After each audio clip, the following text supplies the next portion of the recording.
Magandang gabi po sa inyong lahat. Ako po si Melba Padilla Magay. At muli, tayo po ay mag-iisip ng mga issues na kailangan nating bigyan ng pansin. Lalo na po itong issue ng environment.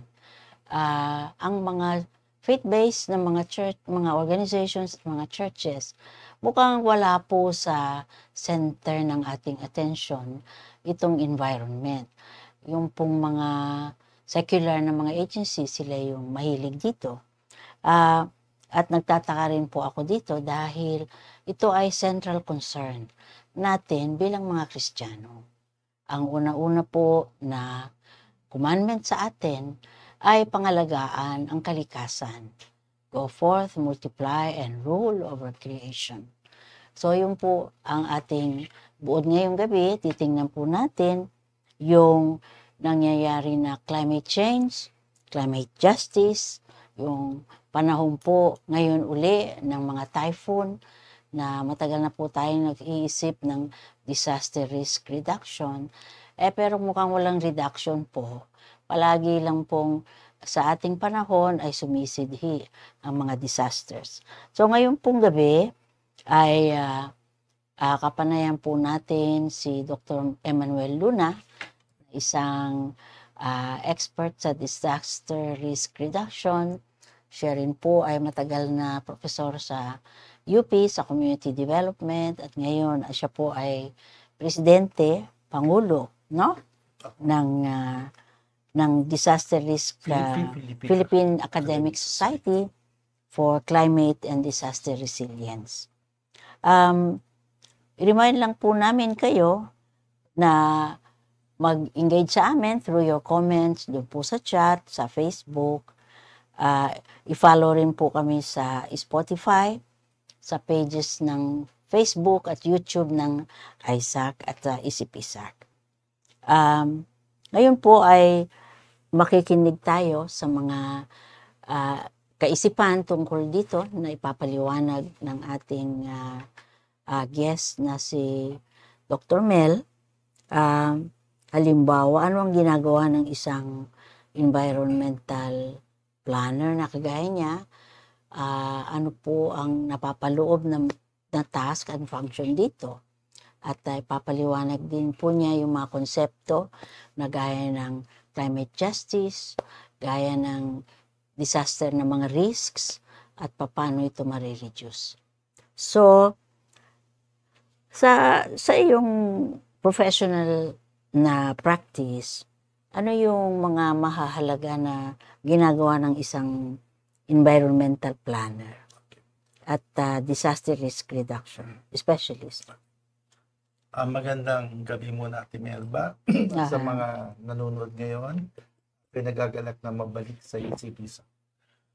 Ang environmental planner is isang propesyon na kung saan ay kumukuha ng exam, ng lisensya, ang mga environmental planners mula sa PRC, Professional Regulation Commission.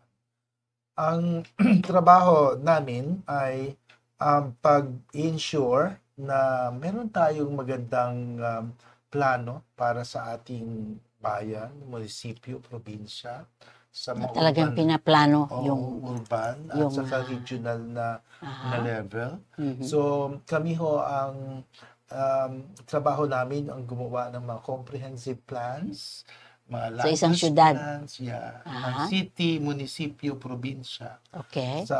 So ang mga sa LGU, meron tayong tinatawag na mga municipal, city o provincial development coordinators, planning and development coordinators. Sa local governance. Lahat sila dapat ay environmental planners. Okay. Sa private practice naman, may mga gumagawa ng mga urban plans, mga new cities, new towns. Ganon. Kagaya ng Eastwood, ganon.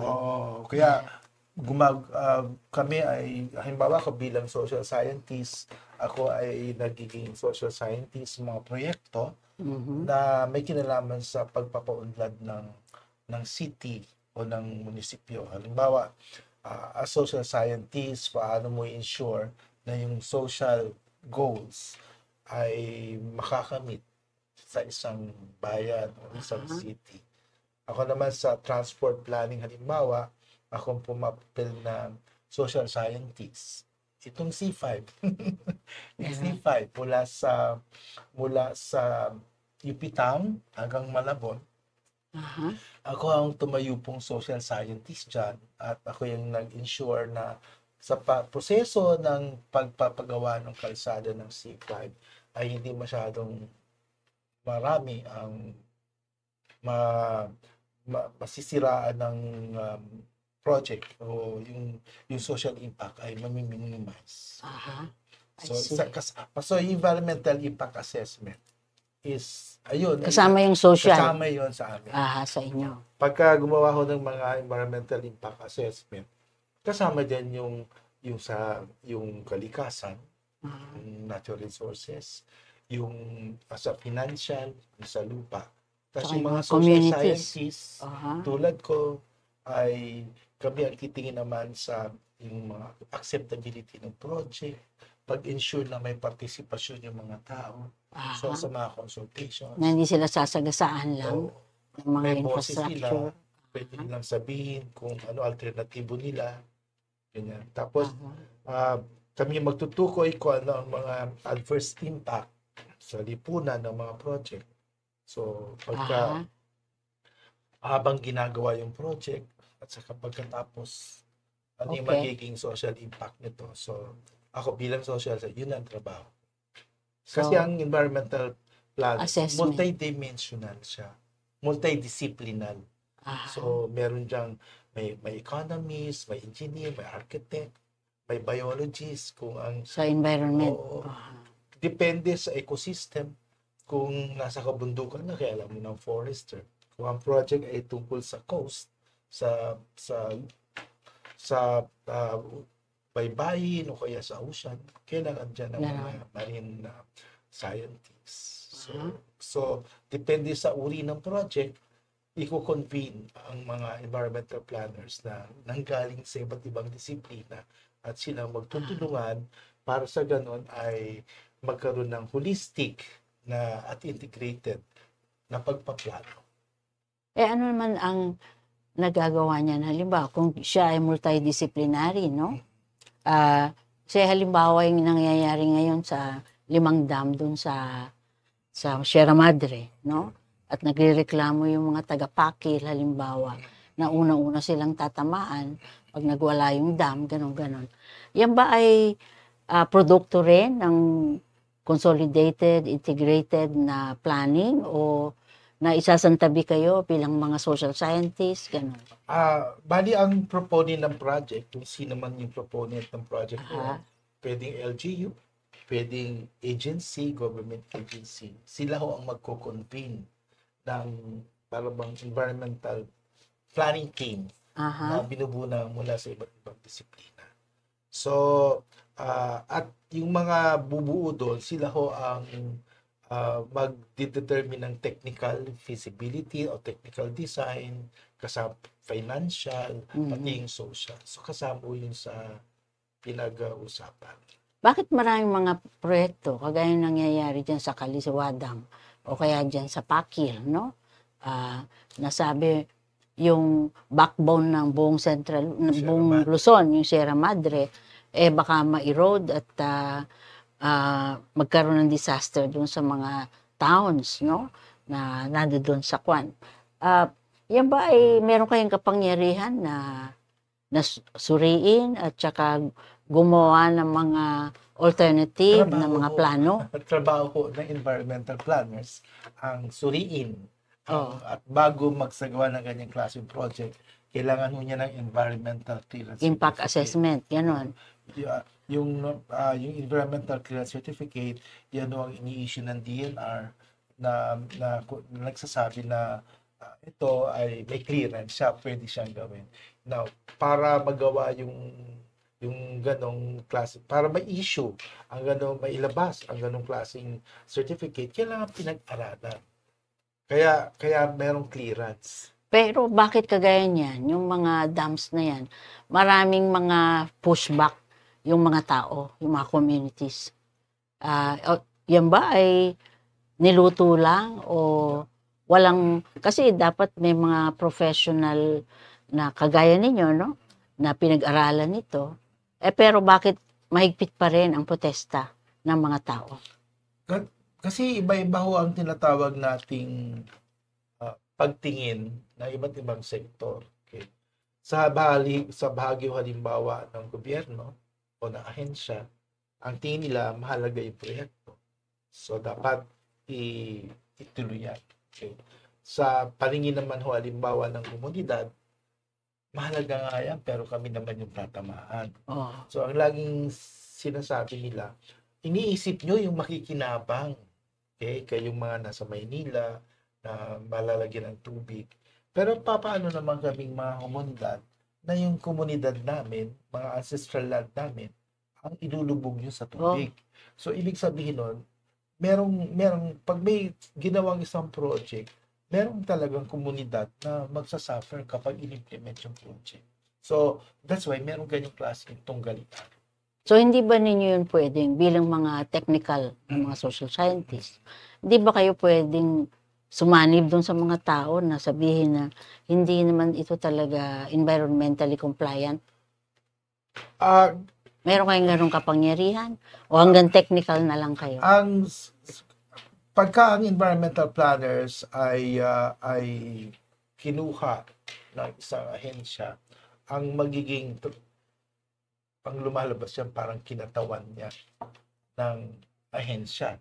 So, ang magiging trabaho niya ay aralin kung anong magiging epekto ng project niyan sa komunidad, ano yung mga magiging disaster na pwedeng mangyari sa komunidad, at pagkatapos doon, tingnan kung paano marireduce yung negative impacts. So, kaya sinabi ko, ang mga environmental planners ay may kanya-kanyang pananaw din o paninindigan, posisyon. So, hindi naman lahat ng environmental planners ay nasa pamahalaan, nasa ahensya. Pero environmental planners naman na kasama ng mga tao, kasama ng komunidad. So, nasa perspektibo at paniniwala ng isang profesional kung saan siya papahanin, kung saan, ano kanyang gagawin. Ganon. So, depende yung who pays you, kung gobyerno, o private sector, o what? Ganon? Kung sinong naninindigan, kung anong paniniwala mo. Kasi may mga environmental planners talaga na lalaban kami, hindi dapat itayo yung project na yan. Bawal, alam mo, mga land reclamation, tilalabanan yan. So, may mga ganun klase. I see. At posible rin na pakinggan. Yes, pinapakinggan. Merong advocacy rin kami na pag nakikita namin na ang isang project ay talagang hindi maganda, ang kahinatnan, may advocacy kami na pigilan, sabihan, huwag gawin. I see. Bakit naman itong yung Sierra Madre, no, na parang pumasa yan sa mga environmental impact assessment. Tapos ngayon nagrereklamo ang mga taong bayan. Sa project na ho yan, hindi ko alam ang status ng project kung meron ng environmental clearance. Medyo hindi ako involved sa paggawa ng pag-aaral ng project. Kaya nag-uumpisa na raw sila. Kaya nga yung mga taong bayan sa Pakil, natatakot na. Kung nag-uumpisa na, dapat siya may environmental clearance certificate na. Bakit ganun na? Ngayon may protesta. Then tingnan ng mga tao kung pwede nilang ipaglaban yan. Kung meron nga. Kung wala, it's questionable yun. Illegal yun. Okay. Pag walang nilabas na environmental clearance certificate at nagawa isang project sa isang dalawa yun ang isang project, pwede siyang i-implement sa isang critical na area. Ang Sierra Madre critical na area yan. Critical. Sabi mo nga, backbone siya, diba? So, hindi yan pwedeng pasira. So, dahil sa critical area siya, kailangan ng environmental clearance certificate. Pwede rin ang project ay yung project mismo critical. Maraming magiging permisyo, maraming magiging negative. Kailangan din ng environmental clearance certificate. At dahil doon, kailangan ang pag-aaral at kailangan ng ang environmental clearance certificate. Ang pinagtataka ko lang, kung bakit parang pumasa sa environmental impact assessment. Ang dami-daming protesta.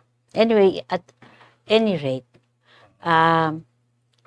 yung, siguro pwede mo bang ipaliwanag sa amin yung anong sabihin ng climate change, climate justice, nasaan ang Pilipinas sa mga global issues na to? Siguro paki-explain lang. Yung mga pinag-usapan natin kanina tungkol sa Sierra Madre, tungkol sa tubig, ay hindi ugnay din yan sa pagbabago ng panahon.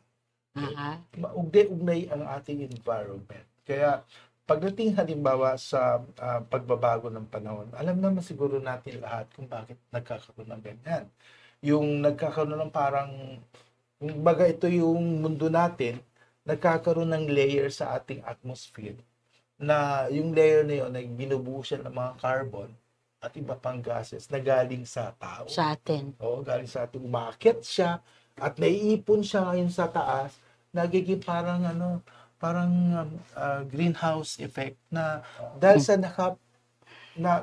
nakaikot siya sa atmosphere, yung init na dinala ng sun sa lupa, sa mundo, hindi na siya makalabas. So ngayon, umiinit ngayon yung ating atmosphere. Ang panahon ay ang malaking factor sa panahon ang temperature. Okay? So pagka nagbago, uminit at nagbago ang temperature, magkakaroon ito ng epekto sa paggalaw ng hangin, ng wind, pag-iba ng mga air pressures sa ibang lugar, at yung mga pagbabago na yung ganun, yun ang nagiging sanay kung bakit nagkakaroon ng bagyo. Okay. Ngayon, kapag masyadong tumaas ang init ng panahon, mas lalo niyang na-induce o hikayat ang pagkakaroon ng mga disturbances sa ating panahon, at siyang nagiging dahilan kung bakit nagbago na ang katangian ng mga bagyo ngayon. O hindi na lang basta typhoon. 3 lang. Oo. Ako, bata mga dati monsoon rains lang. Oo. Pero ngayon, meron ng 4. Ngayon yata, signal number 4 sa Cagayan. Umaabot pa ng 5. Okay? Kasi hanggang 117 kilometers per hour lang, typhoon na. Pero ngayon, umaabot na ng 150, 350. Isipin mo natin, nagdadrive ka ng kotse, di ba, 60 sa EDSA, mabilis na, di ba? Ay, hindi pa typhoon yun. Pero pag umabot ka na ng mga 150, gano'ng kabilis na ng 150 kilometers sa EDSA, hindi ka makakatakbo ng gano'n. Ang bagyo, kaya niya. So, masyado na siyang lumalakas, bumibilis at takbo ng hangin.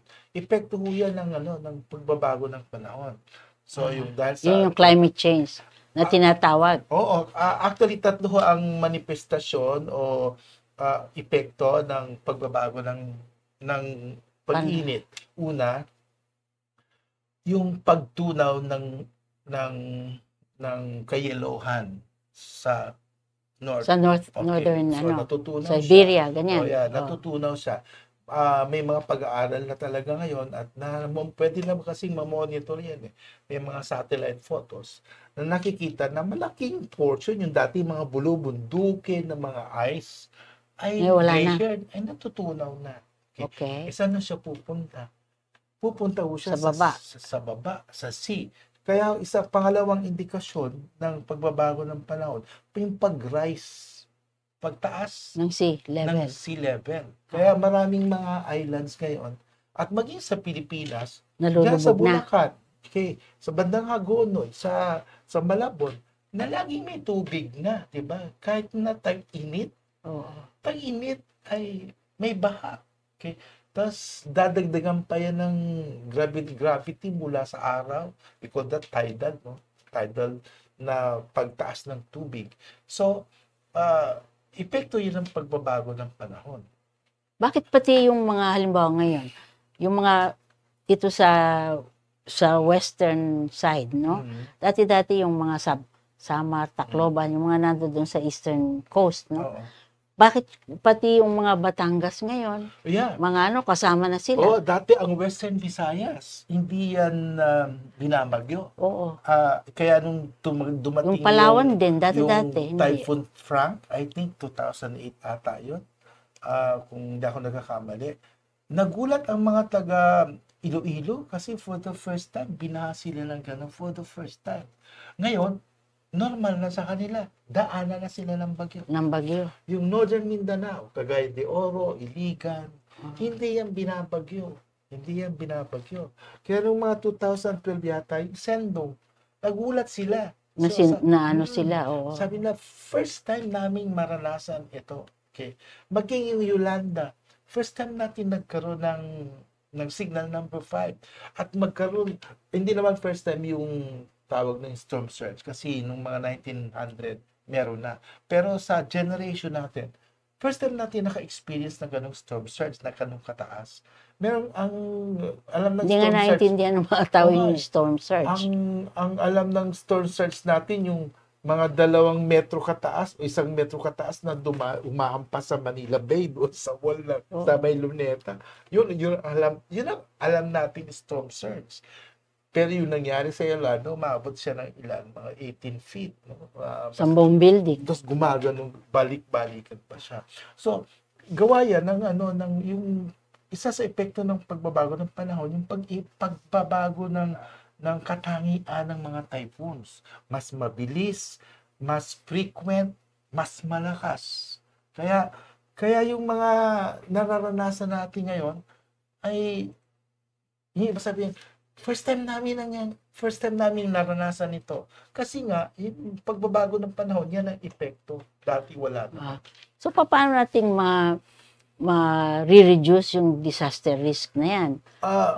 I mean, supposed to be, meron tayong mga sangay ng pamahalaan, disaster risk reduction, ganyan-ganyan. Paano yun? Halimbawa, at saka yung climate adaptation, paano yun? Dalawa kasi yan, no? Dalawang general approaches yan sa climate change. Yung ina yung tinatawag nating climate mitigation. Okay? Ano ibig sabihin na? Ibig sabihin ng climate mitigation ay pipigilin mo na dumami ang carbon sa atmosphere. Okay? So halimbawa, magtatanim ka ng puno para i-absorb yung carbon. Anti-pollution. Yung mga ganon are measures para hindi dumami yung carbon. Mitigate. Kasi yun ang nagsanhi ng pagtaas ng panahon, di ba? Yung carbon sa air. So, we call that climate mitigation. Yung pangalawang approach, nandiyan na yan. Nandiyan na yung carbon, nandiyan na yung climate change, nandiyan na yung epekto ng climate change sa agrikultura, sa disaster, sa lahat, ecosystem, lahat. Paano ka mag-a-adapt? Oo nga. Paano ka tutugon? Ang tawag dyan ay yung climate adaptation. Sa climate adaptation, response ka na lang doon. Okay. Response. Now, ang sitwasyon natin ngayon ganito sa mundo, kung meron tayong mapa ng mundo ngayon, at gagawa tayong mga bilog-bilog na nagsisimbolo sa laki ng carbon na contribution ng mga bansa sa air. Ang may pinakamalaki, yung China. Tsaka Amerika. India, at China. Australia, yung mga malalaking bansa. Ang Pilipinas ay napakaliit ang carbon emission. So, ibig sabihin nun, sa totoo lang, hindi tayo ang guilty na bansa kung bakit may climate change. Oo, dapat sila. Kasi, yung contribution natin konti. Pero, sabi nga, tayo ang number 1 na biktima. Dahil nga raw vulnerable tayo. Sa lahat sa World Risk Index na tinitinan nila, sinusuri nila ng mga bansa, tinitinan nila ang level of risk ng mga bansa.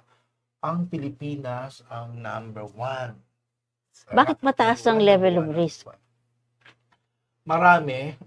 Una dyan ay yung una, yung katangian natin geographical, tayo yung window sa Pacific. Dinadaanan ng lahat. Oo. Bagyo, mula, earthquake, lahat. yung kumbaga ipapanganak yung bagyo sa gitna ng Pacific Ocean. O sinong unang bansang dadaanan niya? Tayo. Tayo. Kaya kung umakyat siya, tatamaan naman niya yung yung Taiwan. Batanes, Taiwan, Japan. Pero usually tayo. Okay. Tapos yung iba naman nanggagaling sa South. So ang manggagaling yung mula sa Surigao, mula sa Mindanao, Northern Mindanao, aakyat siya papunta ng Ganon. ng North. Minsan namamasyal pa. Alam mo yun, yung medyo yung medyo lumiliko-liko. Parang itong si Katrina, di ba? Oo, lumiko-liko. Umabot siya ng 24 oras sa Bicol region. Dapat yan, kung titingnan mo yung bilis niya, kung 300, dapat ang bagyo, hindi ganun tumatagal, mabilis siyang lilipas. Oo. Kaso, si Katrina, mahina yung kanyang bilis. Pero umiikot siya. Kaya mabagal yung takbo niya.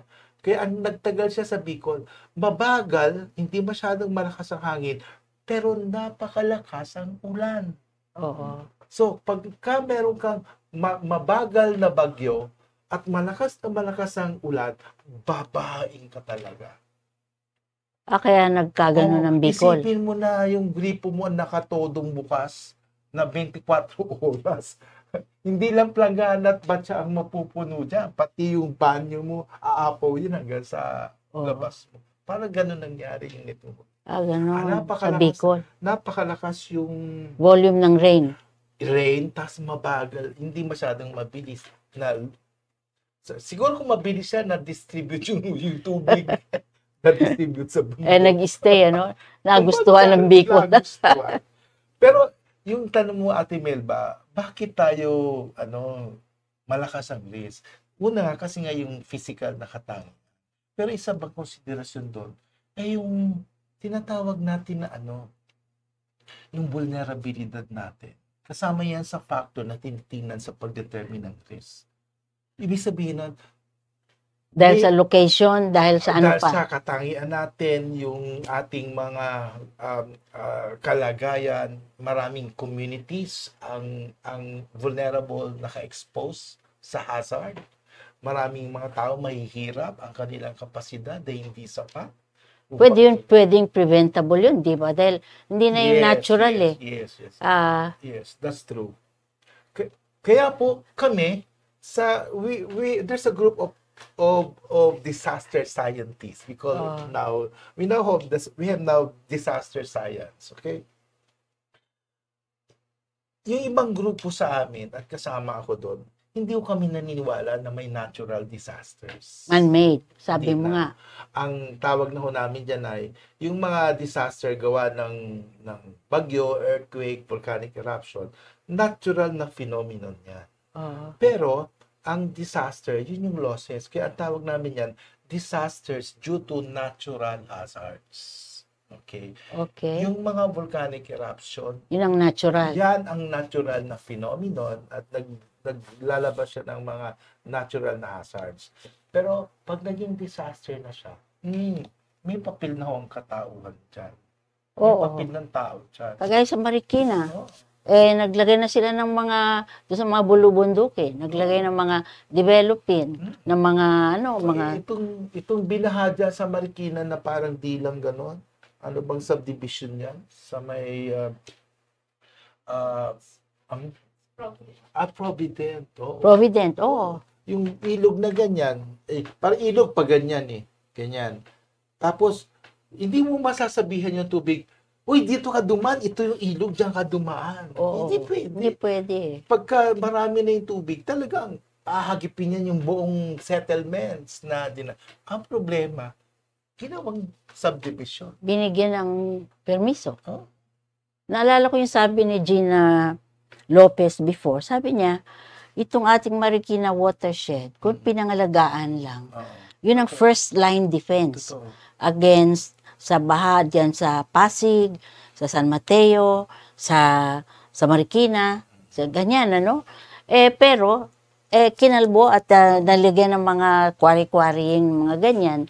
So, in reality, yung Diyos, meron siyang design to protect yung buong Tama. meron siyang mga ganon, protect, ikagaya ng Sierra Madre, backbone, para maprotektahan yung Pero ngayon, dahil sinisira at tinitirhan na hindi naman dapat, so yung design ng Diyos na protection sa lahat sa atin, nawawala na. So, totoo na man-made nga naman. Hindi naman gawa ng Diyos yun. Hindi yun act of God. Ang masakit, sinisisi ang Diyos kung pagka may disaster na act of God daw. Pero actually, gawa na ng mga tao. Oo. Basta insurance, ayaw nila mag-impa-insure. Dahil daw, kung act of God daw, hindi raw may insure. In the first place, nawala, hindi naman act of God yan, man-made, no? So, isa yon. So, ano ang long-term solution natin dito? Solution ba yung, ngayon, halimbawa, meron nakasalang na law na meron daw Department of Disaster Resilience. And dami-dami na yata ng mga sangay ng gobyerno na nasa disaster risk reduction at ganun-ganun. Ang idea ho kasi, maganda ho kasi dapat lahat ng ahensya ay meron silang disaster risk reduction program. Okay. Meaning integrated sa program nila ang risk reduction. Lalo na sa local government. Sa DPWH, no? Na-involve tayo dyan sa paggawa ng kanilang climate change plan for infrastructure. Dapat yung mga infrastructure nila ay adaptable na sa pagbabago ng panahon. Kailangan mapansin niyo yung mga bridges ngayon, di ba? Kinain ng lupa yung gilid kaya nagbagsakan. So dapat tingnan na yung dapat yung mga engineer tiningnan na. Yung taas, yung ganyan. So kung ikaw ang environment, definitely environmental siya. So pinagpaplanuhan nila. Pero sa DOH, halimbawa, integrated na sa kanilang risk reduction in which they're doing, no? Na meron na silang mga program na risk reduction, okay, emergency health, emergency medical services. So, integrated dapat ang disaster risk reduction sa lahat ng ahensya. Hindi yung gagawa ka na naman ng isang disaster na ahensya. Ang nangyari kasi ngayon, Bakit hindi nangyayari yung integration? Maraming mga ahensya, for example, pagdating sa mga relief, sa response, DSWD yan. Okay. Pagdating sa recovery, NEDA ang in charge dyan. This is according to the law, Republic Act 10121.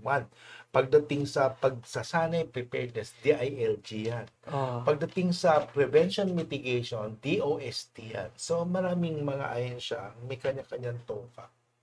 Yun pala naman. Bakit kailangan pa ng isa pang department na naman? Ang naisip nila, pang-emergency. Para may central na tawag sa pag may emergency, centralized. So, ngayon kasi ang pumapapil niyan, yung Office of the Civil Defense, OCD, na siyang secretariat din ng National Disaster Reduction and Management Council. Ang NDRIMC ay binubuo ng maraming mga ahensya kasama yung apat na sinabi ko, NEDA, DILG, DSWD, at saka DOST, at iba pa, napakarami. Halos cabinet meeting pag nag-meeting sila. Yan ang bumubuo ng NDRIMC na siyang highest policy making body. Ang secretariat niya, yung Office of the Civil Defense, nasa nandito yan sa may Camp Crame ba? Camp Crame. So ang implementation yung mga iba-ibang ahensya. May kanya kasi niya silang toka. Mayroon silang mga assignments na dapat nilang gawin. So pagdating sa rescue operation, yung yung military, the police and the navy and the pero ang talagang implementers niyan talaga at the local level, yung LGU. LGU. The LGU. Ibig sabihin, yung iba't ibang mga ahensya magko-convert siya sa LGU. Oo, Kasi that's pagka true. na-disaster din bawang isang munisipyo, isang syudad, responsibility, accountability ng LGU. Ba't hindi na lang gawing magka-capacity building sa LGU? Bigyan sila ng pondo para doon. Ah, At lahat ng mga kailangan para maka-disaster response sila. Imbis na gagawa ka na naman ng isang department, actually, problema yung centralization. Kaya nga tayo nag-decentralize, di ba? Kaya kami LGU. meron silang pondo, yung 5% of the Yun IRA pala naman. ay meron. They call it calamity fund. Oo. So, sa calamity fund na yan, kung halimbawa, kunwari lang maliit ito 100 million ang budget. Maliit yun Calamity Ng fund. isang maliit na munisipyo, 100 million, 5 million para sa disaster. Yun naman So pala. therefore, isang maliit na LGU, meron siyang 5 million a year na pwedeng gamitin. Tapos, nyari yung 5 million na yon, 70% of that pwedeng gamitin sa training, pagbili ng paggawa ng project na preventive, pagbili ng Mga boat. kung mapansin mo ngayon, maraming barangay, meron na silang ambulansya, meron na silang fire trucks, kasi nagagamit nila yung pondong yun. That's good. So, yung 30% hindi pwedeng galawin unless May disaster. Yun ang sa response. Okay. So, bakit inadequate pa rin ang response? Kung meron namang palang funds. Maraming factors dyan. Una, yung iba kasing mga LGU, ang tingin pa rin nila, sa DRR response. Alam mo, yung nagbago, parang, nagbago yung terminology, pero yung perspective dapat bago na, pero ang practice ganun pa rin. Ibig sabihin nun, dapat risk reduction. Pero ang nangyari, response pa rin. Palaging emergency. Ang prioridad pa rin, o takbo ng isip, pag may disaster, mag-respond. Na dapat, hindi dapat preventive ka na, dapat mitigating ka. So, ano yun, wala silang technical capacity o ayaw lang nila talagang iba-iba ang katayuan ng mga LGUs. May mga LGUs talaga na magaling. Halimbawa, Quezon City, isang 4 floors ang kanilang opisina. Sa ibang opisina, isang room lang yan na malaki pa tong kwarto na to. Ganon. Kasi wala na silang plantilla para sa bagong personnel nila. So, nasa level din ng LGU ang kakayahan. Kapag ang LGU mahirap, mali din ang pondo nila, mali din ang kanilang kakayahan nila. Kung nagkataon na sila yung vulnerable, exposed doon sa mga hazards, halimbawa, in Bicol area, Eastern Samar, yan yung mga mahirap na probinsya, sila rin yung konti ang resources. Kaya talagang yung pag dumating ang bagyo, talagang lubog sila. Sila yung kawawa talaga. Bakit hindi sila humingi ng mas malaking budget? Kasi, yun ang sinasabi namin, dapat baguhin yung rules sa IRA. Ganon. Kasi sa IRA,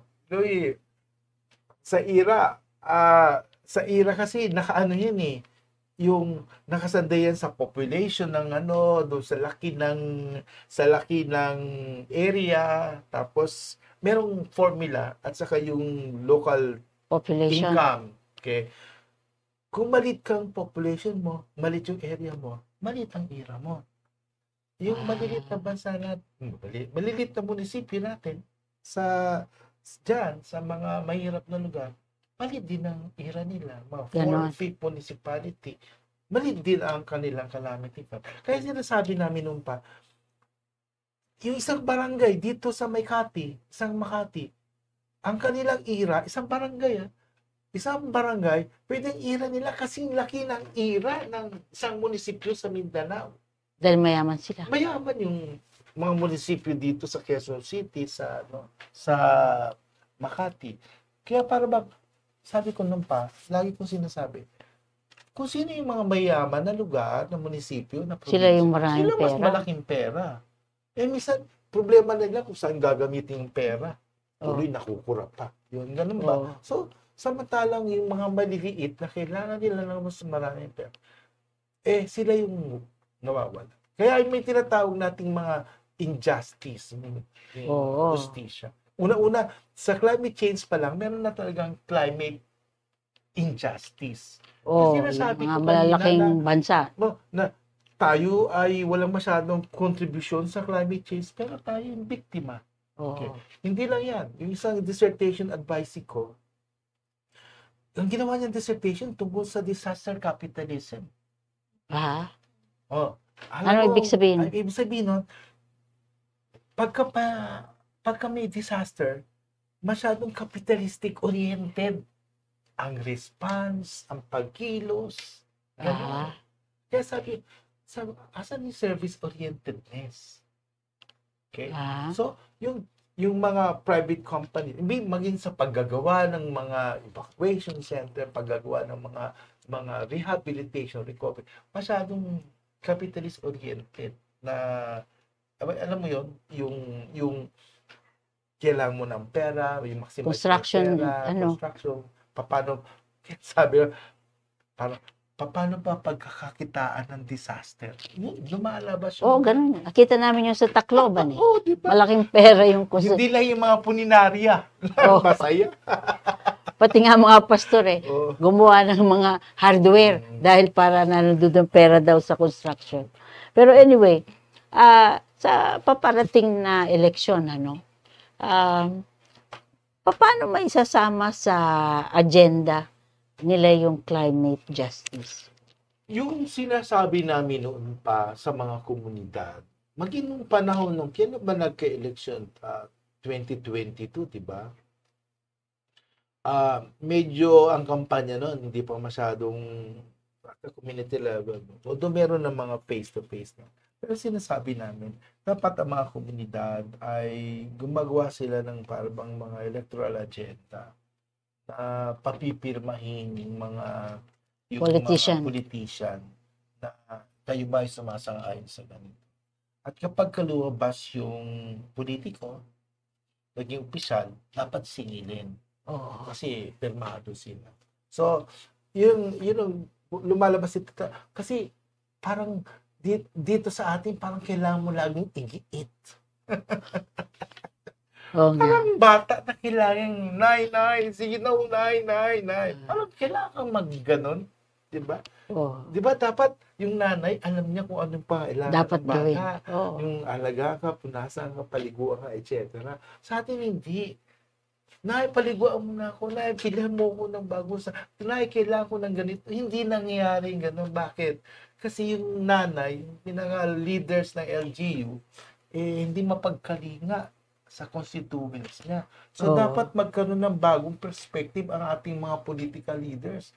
Piliin natin yung mga kandidato na para silang nanay na mag-aalaga sa atin at hindi yung parang mga pag naging nahalal, sila na yung maghahari-harian at gagamitin na lang yung mga tao para sa kanilang personal na interest. Yeah. Yun na nga ang problema natin. Siguro, kailangan talaga na maintindihan din ng mga citizens paano yung accountability, no? Mechanism na kailangan para magkaroon ng pananagutan yung mga local officials. Ngayon, dito sa ISAC, meron tayong forthcoming na seminar, yung Care for Creation, Disaster Risk Reduction, tsaka Climate Adaptation. This is in cooperation with MICA Global, si Colin Walker, yung kanilang disaster expert is coming, at saka ikaw yung isa pa rin na local na major resource person. Sa tingin mo, ano yung ma-expect ng mga participants, no? Sa seminar na ito, and especially sa iyo rin, as our local expert. Mahalaga kasi sa atin, lalo na sa mga Christian organization, churches, na binibigyan natin ng pansin yung mandato sa atin about stewardship. At ang pag-prevent ng risk, ng vulnerability, pag-reduce ng vulnerability natin, at ay isang bahagi ng ating pagiging good steward ng creation. So we have that mandate from God to really be good steward, and that's what we would like to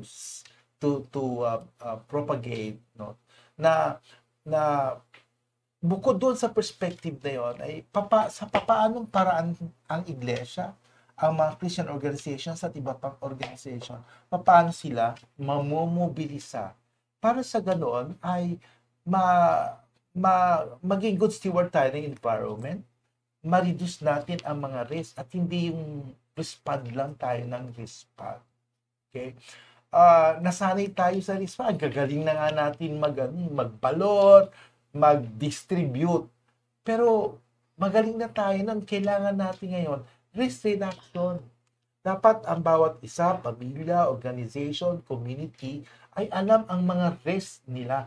Ngayon kasi, ang mga risk hindi masyadong binibigyan ng pansin. In fact, ayaw nga pag-usapan. Pag pinag-uusapan ng risk, panay na ang katok na ganyan. At sinasabi ko palagi, alam nyo, habang kayo kumakatok na ganyan, parang sinasabi nyo, umalis ka, umiiwas ka. Habang umiiwas tayo sa mga risk na ganyan at hindi hinaharap, lalo naman nating hindi nabibigyan ng pansin o hindi nabibigyan ng tamang kaukulang solusyon. Yeah. Bakit? Puro iwas Oo nga. Yung may darating na hazard, ang hindi ka naghahanda kasi alam mo lang na paghanda, bumili ka ng kandila, yung mga ganon. Magano ng grocery, mag-hoard. Response yun Ang kailangan, i-reduce mo yung risk mo. Bawasan mo yung potential o yung probabilidad na madi-disaster ka. Mahalaga po yung sinasabi ni Professor Mel, sa atin, na bigyan ng pansin, hindi so much lang yung response, kundi yung risk. Kasi nga, ang mga churches natin, pati yung ibang organisasyon, kay secular, kay faith-based, palagi nakatingin dun sa response, no? Tama rin naman, pero mas importante siguro if we are thinking stewardship, sabi nga, natingnan paano mawawala yung risk na yon. Yung lahat ng ating scientific na mga insights, ilagay doon, no? In such a way na alam natin na this is a disaster waiting to happen. Ay, kagaya niyan, maglalagay ng mga settlement sa mga bundok-bundok, magkakwari sa mga forest. Alam natin na kapag violate natin ang natural defenses natin sa environment na nilagay na ng Diyos, ay siyempre, disaster ang mangyayari.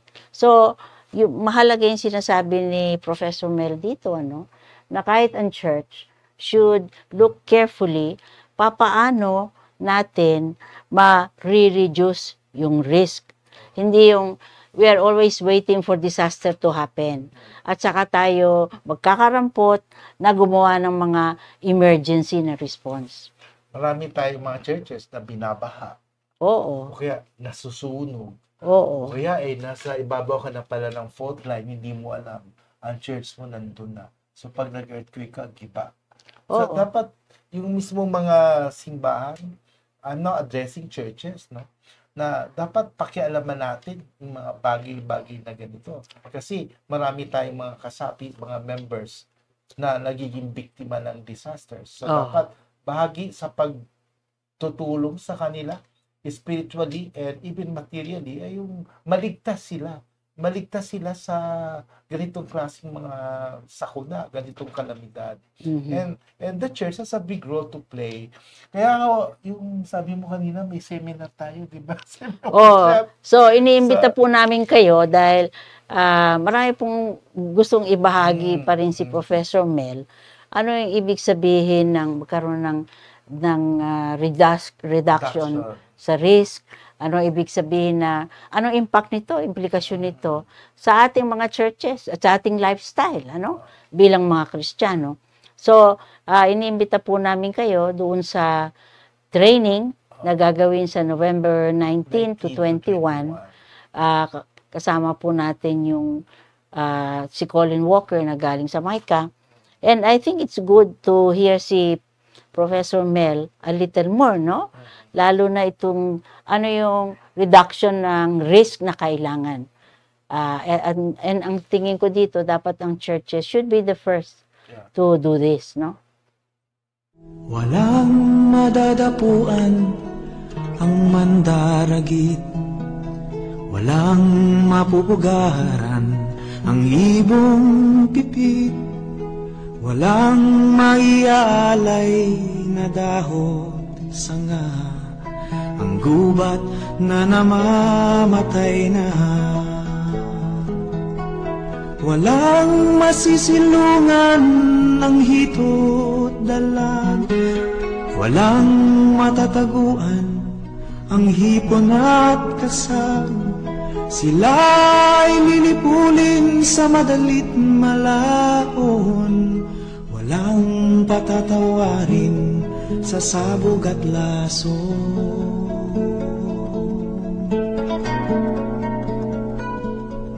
Wala nang gagamasin ang manggagamas, wala ring gagapasin ang manggagapas.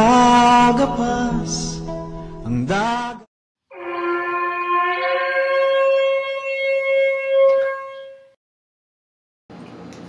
Narinig po natin yung sinasabi ni Professor Mel tungkol sa stewardship. Alam po ninyo, pag nag-iisip tayo ng stewardship, pakala natin, pera lang. Now, from the very beginning, the very first commandment ng Diyos sa atin, ay yung tinatawag na cultural mandate. Yun yung Genesis 1:26 to 28. Ang sinasabi po doon, go forth, multiply, no? In other words, be productive. Hindi lamang na dadami yung population na yun, magkakaroon tayo ng population explosion. Hindi po lang yun. Ang ibig sabihin ng go forth and multiply, we become productive, no? We grow, in other words. Whatever it is, grow yung ating mga resources, grow yung ating mga pamilya, grow yung anything, mga businesses, no? In other words, there's something wrong when we are not growing as people, no? As businesses, as countries and nations.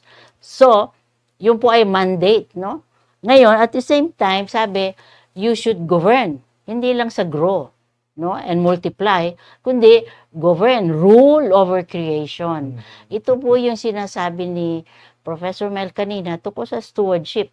Malawak po yung ating stewardship, hindi lang pera.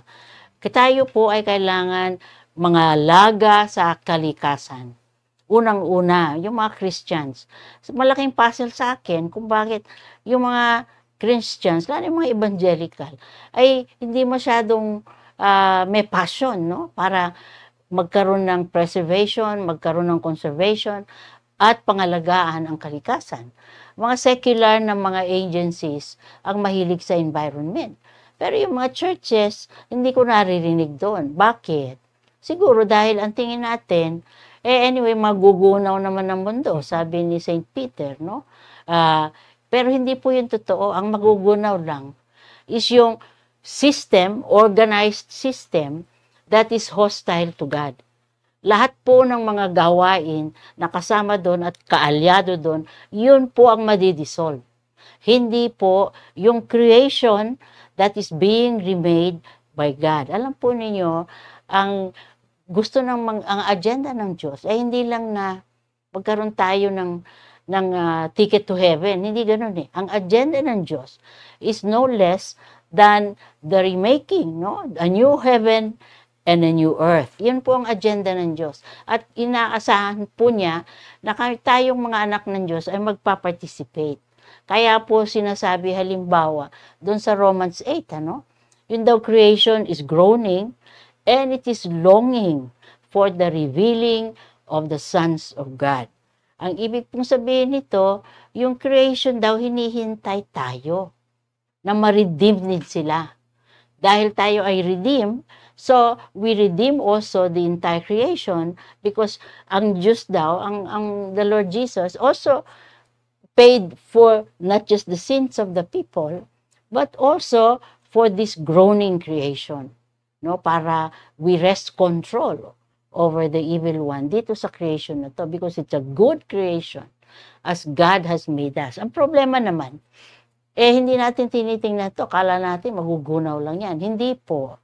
We will see the new creation, and we are being invited to participate in the remaking of this new heaven and new earth. Ngayon, kailangan din po na maintindihan natin, we are meant to govern. Hindi lang to grow, but to govern. Rule over creation. Yun po ang stewardship. Governance. Very bad ang governance natin, hindi lamang sa politika, kundi very bad ang governance sa kalikasan. Siguro ini-explain ko kanina tungkol sa governance. We are to grow, but we also govern, rule over creation. Ngayon, napakalawak po nito. Anong ibig sabihin ng stewardship sa creation? Yung sa Genesis chapter 2, sinasabi, si Adam daw, nilagay doon sa Garden of Eden, no? To till it and to keep it. Yun po yung phrase. To till and to keep. Ibig sabihin, linangin. We enhance the environment. We put our own human contribution sa raw creation. Sabi nga ng isang theologian, ang Diyos was inviting us, no, from the very beginning to put yung ating human imprint sa creation. Yung contribution natin sa creation. Sabi, He left all the plants until He left all the dramas unplayed.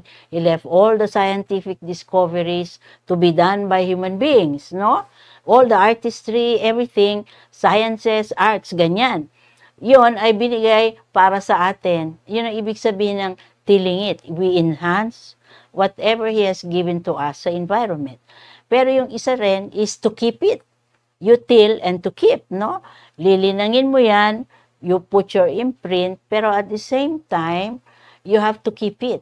So, dalawa po yun. Hindi po pwede na sumusobra yung pag-grow, sumusobra yung mga ginagawa natin na development, kumbaga, quote-unquote, no? Tapos, hindi natin napapangalagaan ang creation. Siya palagi ang pinuputukan ng lahat ng mga ginagawa natin, ano? Whether it's engineering, mga dams, ganyan, o science, or whatever, it's very easy to violate yung tilling, no? Hindi natin ini-enhance yung environment, or sumusobra naman, and we don't keep it. Yung natural, yung si kanina, yung sinasabi natin, yung mga natural defenses na nilagay na ng Diyos doon sa creation. Merong enough trees, merong enough bundok, merong enough na mga guardrails, kumbaga, no, para tayo ay protektado. But we don't do that, so kailangan po is we return to tilling and to keeping God's creation. At inimbita po namin kayo, if you are interested sa ganitong issue, na magpalista doon sa aming seminar sa November 19 to 21.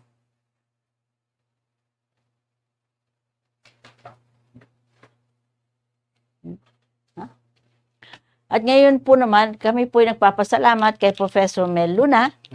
Salamat. Happy to be back. Matagal-tagal na rin na fellow natin si Professor Mel. Ito Mel ba yung kwarto namin Hasikunlad? Circa 2000. Si Mel used to be the head nung yung isang project, community development project ng ISAC. At salamat din sa ating audience. Please follow us sa aming FB, sa aming YouTube, sa Isip Isak at sa Spotify. Kung meron po kayong mga na-miss na mga episodes, pwede bumalik lang kayo doon. At magkita-kita po tayo sa susunod na episode ng Isip Isak. Patuloy tayong mag-isip para sa ikabubuti ng ating bayan. Pagpalain kayo ng ating Panginoon.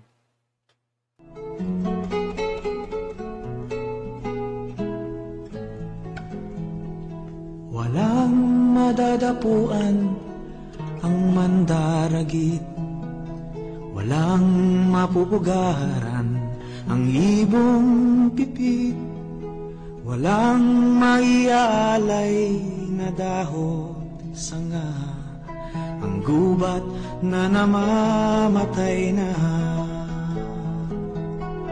Walang masisilungan ng hito't dalan, walang matataguan ang hipon at kasag. Sila'y lilipulin sa madalit malaon, walang patatawarin sa sabog at lason.